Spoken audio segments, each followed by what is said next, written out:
People immigrate for very, very different reasons under different circumstances. I don't see any conflict when I talk to my scientific colleagues or my technical colleagues, because I work in technology.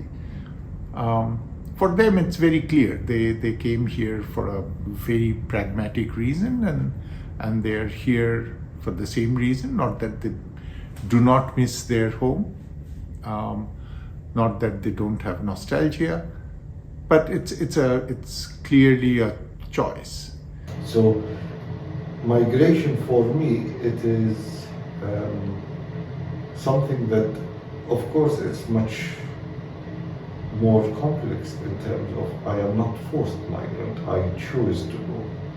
Although that is not totally true, because the minute you are leaving, it means something is triggering you to leave.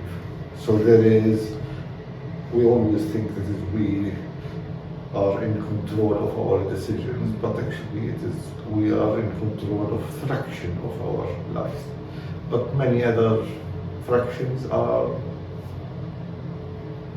not under our control. So I feel I was forced because I couldn't do what I wanted to do. If I am prevented from playing, I feel that makes me a very predictable human being. And because I reflect on migration in my own world, I feel meeting other people and seeing what are their concerns, it's equally there is a common ground and there is individual ground that belongs to me or to them. However, I have another identity. I make art, so I have a whole circle of artists, and a good number of artists, let's say from South Asia, from India, or Pakistan, Bangladesh. Many of them lately have changed their practice, and it often deals with issues of immigration, of their roots, of where they came from. The conversation between the local and the universal is a struggle, because look what's happening to our planet. But in my art, as a working artist, I feel that I am reflecting on what's happening now, but I am not reflecting it as a passive mirror. The fact that most of these artists are now working on themes of displacement, of their memories, of somebody who is much younger than I am, but their parents were immigrants during the partition in India, between India and Pakistan, horrific experiences. She is trying to draw a parallel between her experience here and that experience there. I find that a little stretched and not terribly honest. I don't feel anymore that I am one.